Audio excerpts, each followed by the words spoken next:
kita mengajak bahasa Indonesia khususnya umat Islam itu dengan hayya 'alal jihad. Kalau jihad sudah menembus hati kita, maka kita insya Allah dengan enteng ya, tidak takut mati, tidak takut bui, sudah enteng sekali ya. Yang kita hadapi ini kan apa sih? Ya. Manusia itu cuma debunya debu dibandingkan Allah Rabbunas Rabbul Alamin ya.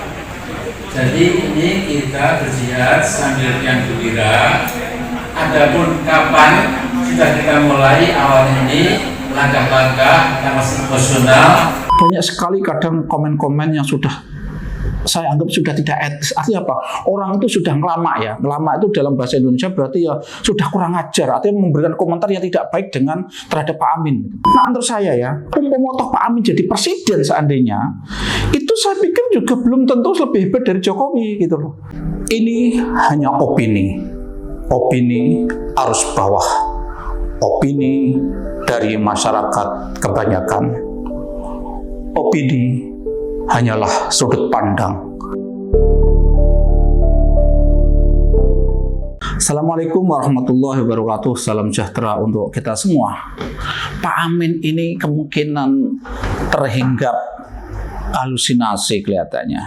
Jadi dia membayangkan Indonesia itu seakan-akan begitu bahayanya. Indonesia dalam kondisi menakutkan, sehingga selalu dia itu kan mengubarkan sesuatu yang kadang itu di luar pikiran kita. Jadi halusinasi itu kan seseorang yang punya persepsi tertentu, tapi sebenarnya persepsi tertentu itu ya tidak ada. Dia mungkin seakan-akan mendengar sesuatu, tapi sesuatu itu nggak ada. Nah, Pak Amin itu kan sekarang membuat heboh lagi dengan membuat seruan agar kita berjihad. Dia memberikan gambaran Indonesia itu dalam kondisi yang sangat bahaya. Indonesia sangat kacau balau, sehingga dia itu selalu membuat narasi-narasi bahwa kita harus berjihad. Sampai dia membuat yang adzan itu kan hayya 'alas shalah, itu dia dibikin hayya 'alas jihad. Jadi orang sekarang disuruh berjihad. Ya, yang namanya jihad itu memang jihad itu kan artinya adanya upaya atau usaha sungguh-sungguh ya. Memang umat Islam itu ya dalam kondisi apapun disuruh berjihad. Tapi jihad dalam konteks apa? Tapi yang digambarkan oleh Pak Amin Rais itu adalah kondisi pemerintah bahaya, Jokowi sudah sangat membahayakan negara, sehingga perlu berjihad untuk menurunkan Jokowi dari kursi kepresidenan. Nah, ini yang saya katakan halusinasi tadi. Ya mungkin ya Jokowi itu ya tentu manusia tidak ada kesempurnaan. Tentu ada kelemahan yang pada dirinya baik secara pribadi maupun sebagai presiden. Artinya bahwa kalau kita mencari kelemahan Jokowi tentu ada. Tapi kan ketika bicara Jokowi itu sebagai presiden, saya pikir dalam konteks beliau menjalankan pemerintah ini saya pikir masih dalam koridor baik-baik saja. Bukan sampai dalam situasi yang sangat genting, situasi yang sangat bahaya, sehingga sudah saatnya umat Islam melakukan jihad melawan Jokowi. Makanya menurut saya Pak Amin ini mengalami halusinasi karena berkali-kali dia membuat narasi-narasi yang seakan-akan menakutkan. Ya beginilah, kalau kita melihat latar belakang Pak Amin, tentu kita itu kasihan ya. Pak Amin itu kita harus mengakui orang yang sudah banyak berjasa untuk negara ini.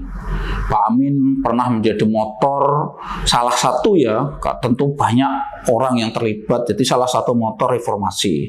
Akhirnya mengakhiri pemerintahan Pak Harto tahun 1998. Itu harus diakui Pak Amin punya peran besar.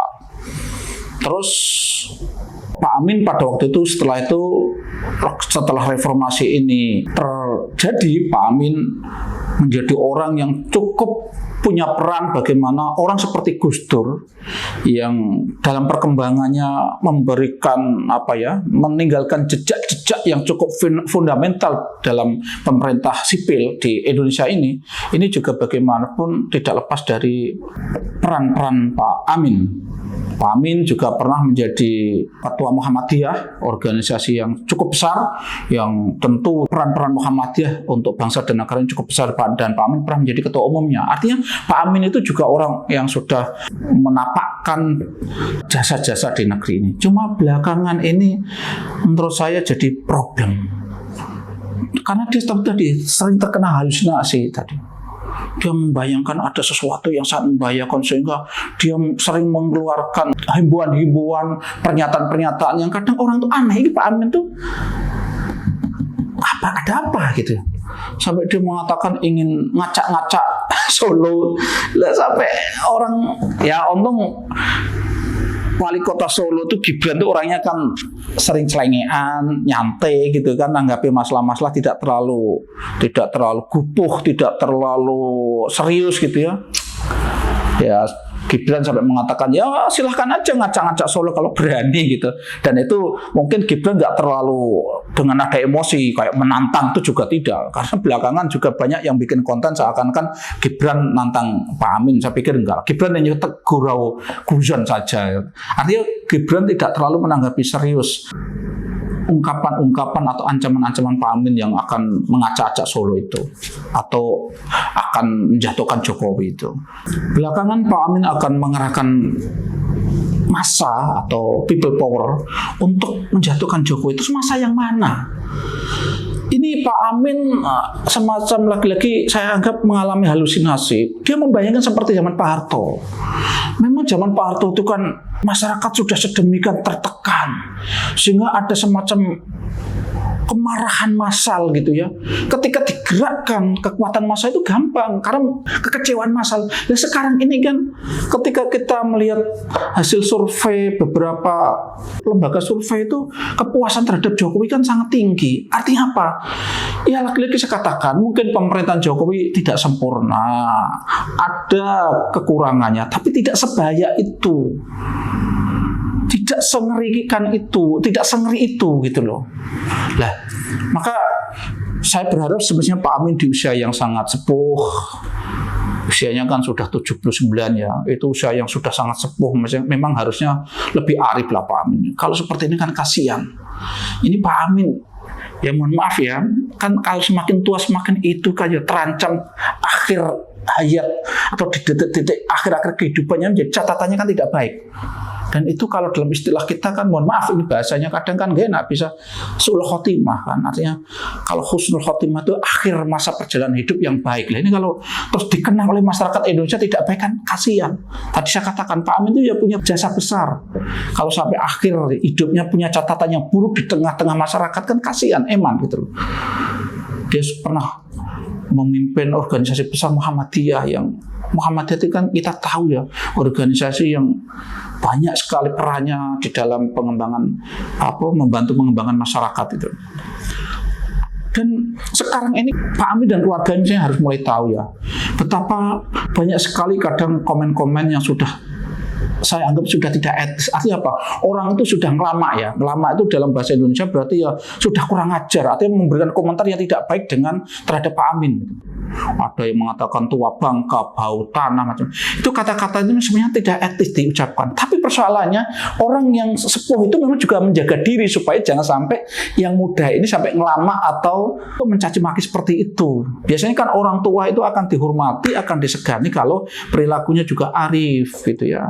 Ya, lagi-lagi saya katakan mungkin pemerintah Jokowi tidak sempurna, tapi cara membetulkannya, cara mengingatkannya tentu ada teknik-teknik tersendiri. Belum saatnya lah menurut saya saat ini tuh Jokowi harus dikerahkan massa untuk menurunkan Jokowi itu. Apalagi pemerintah Jokowi itu kan tinggal sebentar lagi. Kenapa tidak sabar gitu loh? Oke, ketika Pak Amin itu menurunkan Pak Harto, memang situasinya memungkinkan. Terus kemudian Pak Amin berhasil menurunkan Gus Dur. Ini sebenarnya banyak yang tidak senang juga. Artinya pada waktu itu kalau Gus Dur kok mengerahkan massa, Gus Dur tidak legowo pada waktu itu, bisa jadi pertumpahan darah loh. Artinya Gus Dur pada waktu itu masih punya banyak pendukung gitu loh. Beda dengan Pak Harto. Artinya Gus Dur itu selama memerintah mungkin ada perubahan-perubahan besar, terutama hubungan TNI dan sipil itu kan. Peran-peran TNI di pemerintahan dan memang zaman Gus Dur kan agak secara ekstrim dikurangi, dirubah gitu. Ya mungkin pada waktu itu memang Gus Dur agak kurang terbackup oleh TNI ya. Tapi artinya masa NU yang sebanyak ini itu pada waktu itu ya siap bela Gus Dur. Cuma kan Gus Dur menahan jangan sampai terjadi pertumpahan darah hanya sebuah jabatan. Gus Dur lebih rela meninggalkan istana, dilengsarkan oleh MPR yang pada waktu itu ya motor utamanya ya salah satunya Pak Amin gitu loh. Nah ini kan artinya situasinya beda gitu loh. Nah sekarang dalam situasi yang sekarang Jokowi yang begitu normal, dalam kondisi normal seperti ini, Jokowi yang saya pikir sudah melaksanakan tugas dengan baik, saya pikir ya Pak Amin kalau masih membayangkan seperti zaman Pak Harto untuk menurunkan Jokowi itu kan lagi-lagi saya katakan Pak Amin mengalami halusinasi. Jadi saya berharap Pak Amin bisa lebih arif ya. Dulu para ulama-ulama kita tentu juga menghadapi situasi yang tidak selalu ideal. Bahkan ulama-ulama kita saja dulu ketika Belanda masih menjajah Indonesia itu para ulama masih mau bisa kompromi. Karena apa? Menjaga situasi agar aman, agar rakyat itu tetap bisa ibadah dengan baik. Meskipun perjuangan untuk merdeka itu ada. Artinya sekarang itu ketika ada banyak mungkin masih ada korupsi, ada ya mungkin laku-laku dari pejabat itu tidak baik. Jangan langsung muaranya langsung semua diarahkan ke Jokowi. Bisa jadi Jokowi ingin memperbaiki itu. Kalau kita melihat beberapa kali Jokowi itu memberikan pengarahan, termasuk beberapa waktu yang lalu kaitannya dengan pengawasan internal itu ya. Jokowi mengungkap bagaimana modus birokrat itu menyelewengkan anggaran. Itu artinya kan ada keinginan dari Jokowi bagaimana uang negara itu menjadi tepat sasaran. Cuma persoalan kan tidak semudah itu. Artinya, menurut saya ya, umpama Pak Amin jadi presiden seandainya, itu saya pikir juga belum tentu lebih hebat dari Jokowi gitu loh. Belum tentu dia bisa menyelesaikan problem bangsa yang begitu rumit, salah satunya korupsi gitu loh. Dan kita semestinya juga bisa melihat kan, Pak Amin itu di internal temnya sendiri itu aja kan bermasalah. Artinya di internal Muhammadiyah juga pelan-pelan kelihatannya juga posisinya terpinggir gitu kan. Di kalangan PAN yang dulu dia dirikan itu juga dia bermasalah dan akhirnya dia keluar dari partai itu. Dan dia mendirikan Partai Umat yang sekarang ketua umumnya adalah menantunya sendiri gitu kan. Ini kan menjadi partai yang cukup kecil. Kemarin aja kan hampir nggak lolos gitu ya. Tapi sekarang lolos. Tapi belum tentu nanti ada dukungan nggak. Kalau ternyata tidak ada dukungan dan perolehannya kecil sekali, partai itu kan akan mati sendiri gitu loh. Dan bisa jadi Pak Amin akhirnya tidak punya rumah politik atau tidak punya rumah dalam dia beraktivitas politik. Dan kalau nggak punya rumah itu ya tunawisma. Tunawisma itu bahasa kasarnya gelandangan. Loh, kalau ini terjadi berarti apa yang disampaikan Gus Dur itu kan benar. Bahwa Pak Amin akan jadi gelandangan politik. Dan sekarang pun kesannya sudah menjadi gelandangan politik karena tidak jelas. Ini dia kan tidak jelas punya naungan apa. Karena naungannya semakin kecil. Sekarang tinggal Partai Umat yang sangat kecil yang kita tidak yakin Partai Umat itu nanti mendapatkan dukungan signifikan. Jadi sekali lagi yang ingin saya katakan, Pak Amin itu orang yang sudah punya jasa cukup besar terhadap bangsa dan negara ini. Kita tentu harusnya menghormati beliau. Tapi tentu agar dihormati itu beliau juga harus bisa menjaga diri. Jangan menjadi orang yang suka jadi kompor-kompor gitu ya, bakar-bakar sesuatu yang kita tuh nggak tahu ada masalah apa gitu. Pak Amin objek-objek seperti itu atau menggerakkan orang seperti itu kan kita kan jadi bingung juga gitu loh. Terus kemudian Pak Amin ya saya harap untuk menghormatilah pemimpin siapapun yang sekarang menjadi pemimpin di negara ini. Mereka saya yakin tidak sehina itu. Kalau saya lihat Jokowi menurut saya sudah berusaha lah. Di situ ada Pak Mahfud yang kita yakin integritasnya sudah mencoba membantu memperbaiki bangsa dan negara ini. Tapi problem negara ini begitu kompleks. negara ini begitu banyak sekali masalah yang harus diselesaikan. Siapapun yang jadi presiden tidak bisa bim salah bim menjadi negara ini lebih baik. Pak Amin harus menyadari itu sehingga lebih arif lah ketika melihat kekurangan itu, dia cara mengingatkannya lebih arif. Dan yang terpenting lagi, ini penting menurut saya, Pak Amin janganlah terlalu suka menggunakan term-term agama. Sehingga akhirnya kan kesannya ini agama dieksploitasi, politisasi agama. Dulu Pak Amin mengeluarkan istilah pasukan Allah gitu kan, membuat istilah partai partai setan gitu kan, partai Allah, partai lawan partai setan, kalau nggak salah seperti itu istilahnya. Sering sekali menggunakan istilah-istilah yang terlalu didramatisir gitu ya. Sekarang menggunakan istilah jihad. Memang jihad itu debatable ya. Jihad itu juga bisa dimaknai orang yang sungguh-sungguh belajar itu juga jihad. Orang yang sungguh-sungguh menciptakan kesejahteraan itu juga jihad. Tapi kan jihad yang akhirnya terkonotasi di masyarakat, persepsi yang terbangun di masyarakat itu kan jihad itu kan seperti perang. Jihad yang harus berdarah-darah kan gitu.